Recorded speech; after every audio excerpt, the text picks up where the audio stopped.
Assalamualaikum warahmatullahi wabarakatuh. Perkenalkan, kami dari kelompok 1. Hari ini kami akan melakukan vlog kunjungan ke Museum Sultan Mahmud Badarudin II. Sebelum itu kami perkenalan diri dulu ya. Perkenalkan, nama saya Muhammad Bransyah. Nama saya Muhammad Palevi Lostro. Nama saya Putra Asgar.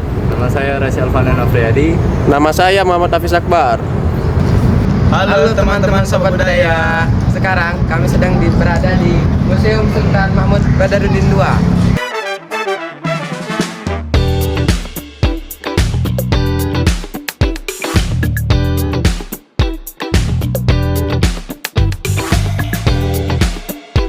Museum ini terletak di Jalan Sultan Mahmud, 19 Ilir, Kecamatan Bukit Kecil, Kota Palembang, Sumatera Selatan.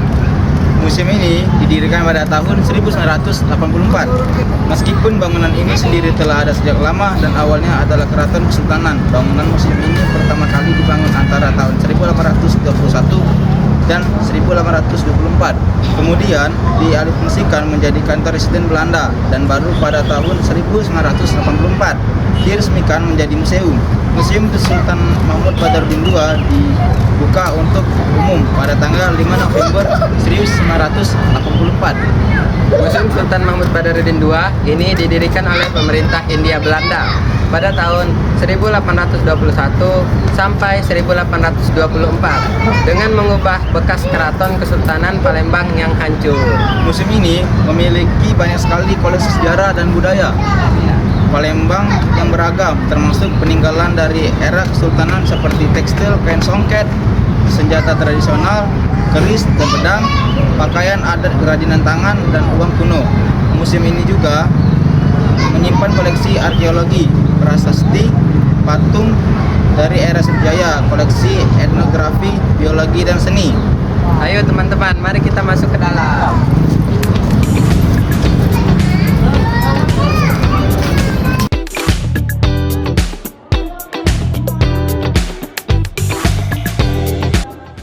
Untuk memasuki museum ini, bagi orang dewasa itu membayar senilai Rp5.000 dan Untuk pelajar yang memakai pakaian sekolah yaitu Rp2.000.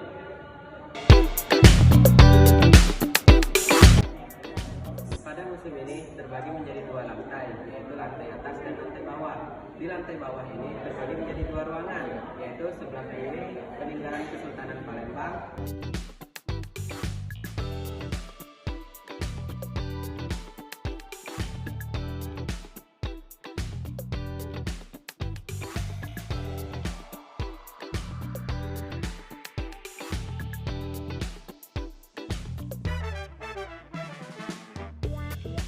Dan sebelah kanan Kerajaan Islam Palembang.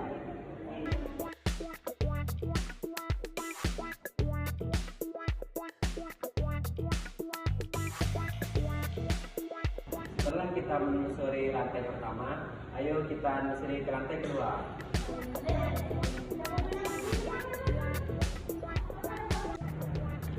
Pada lantai 2 ini terdapat peninggalan seperti busana dan perlengkapan pengantin sunat, yaitu jubah, kain bakar, kopiah ludruk, kain tongkat, baju tawa belamo, sandal, bokor kuningan dan parang, lamet atau kasur, sewet, semanggi, dan tereset.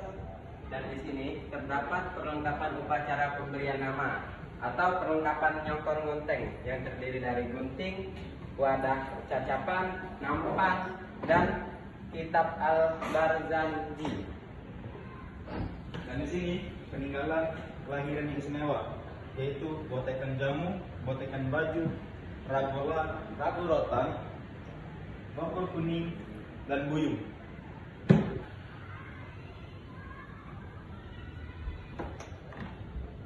Baiklah, pada tempat ini terdapat pangkeng pengantin.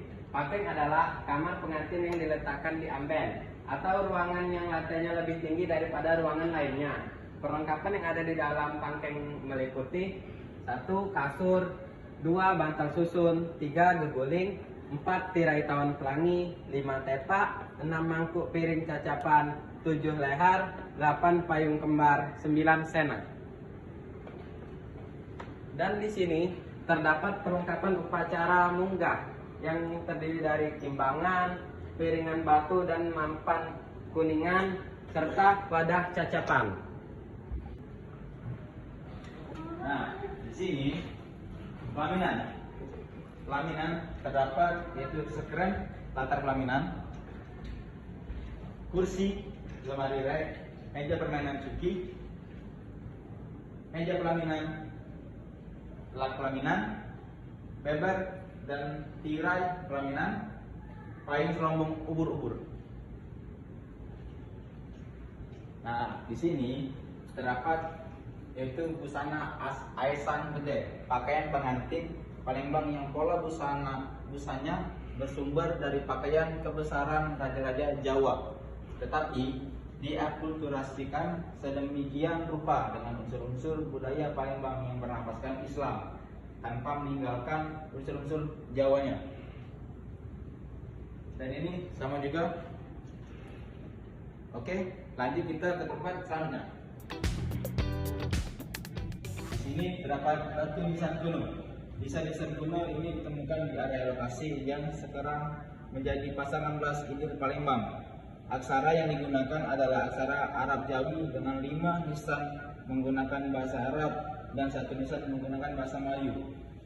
Dan di sini terdapat kain sengaja selumbung.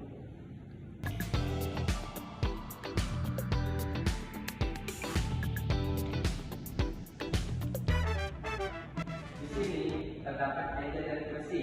Meja dan kursi ini merupakan peninggalan dari masa kolonial Belanda. Diperkirakan dijual pada awal abad ke-20 Masehi dan umumnya digunakan oleh rumah pejabat kolonial, orang kaya, atau keturunan bangsawan. Di sini juga terdapat rumah tradisional orang Palembang atau biasa disebut dengan rumah limas. Rumah ini sering ditemui pada zaman dahulu. Baiklah. Di sini juga terdapat jambangan dan vas bunga.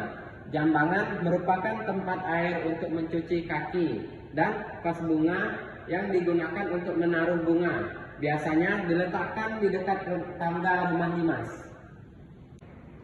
Nah, di sini busana wanita, perlengkapan pakaian yaitu 1. Kalung ayam, pendeng, gelang sekel, dan mudawaro. Nah, ini adalah baju tradisionalnya. 1. Baju angkinan, 2. Baju kurung sumping gudang, 3. Tengkuluk selendang, 4. Tudung serendang. Nah, di sini busana orang Palembang, itu yang prianya. Perlengkapan busana pria Palembang. Yang pertama, kain sewet laki-laki. Yang kedua, baju bela polo. Yang 3, tanjak. Nah, di sini yaitu ada lukisan Sultan Mahmud Badarudin II. Nah, di sini ada kain tajun dan longsong. Yang pertama ini paling atas kain longsong motif limar. Yang kedua kain tajung motif es lilin. Yang ketiga kain tajung motif limar. Di sini ada selendang juga, selendang longsong dan kain tajung motif limar lagi. Nah, di sini ada karya Palembang yaitu alat tenun untuk membuat kain tenun. Nah, di sini tempat kerajinan tenun atau kain songket. Ada 2 pendapat mengenai proses kelahiran songket. Pendapat pertama menyatakan bahwa songket telah ada di Palembang ada sejak masa Sriwijaya. Pada waktu itu, kerajinan songket merupakan suatu usaha sambilan bagi penduduk asli Palembang. Pendapat yang kedua menyatakan bahwa songket muncul pada masa Kesultanan Palembang Darussalam pada tahun 1659 sampai 1823. Pada masa itu, songket dikenakan oleh para sultan sebagai pelengkap pakaian kebesaran. Nah, setelah kita mengelilingi Museum Sultan Mahmud Badarudin II ini, sebelum menutup kami ingin bertanya kepada salah satu pengunjung di museum ini. Pak, boleh minta waktunya sebentar? Boleh. Menurut Bapak, mengapa museum ini penting untuk dikunjungi? Karena museum ini adalah pendidikan non formal. Jadi pendidikan non formal kita tuh dari museum ini wajib dikunjungi karena kita ke museum. Kita bisa tahu sejarah dan ilmu sejarah budaya kita zaman dulu. Begitu, bagaimana cara menjaga kelestarian museum ini? Ya, dengan menjaga ya tidak merusak cagar budaya. Cagar budaya kita sama-sama kita jaga, jangan sampai cagar budaya itu rusak dengan melempar. Baiklah, terima kasih Pak atas dapatnya. Menurut kami, museum ini sangat cocok untuk dikunjungi ketika berlibur, dan juga museum ini sangat cocok sebagai tempat pembelajaran. Museum ini juga tempatnya sangat bersih, terawat dan sejuk. Nah, sahabat budaya, demikianlah vlog kami hari ini. Sampai jumpa di vlog berikutnya. Wassalamualaikum warahmatullahi wabarakatuh. Bye.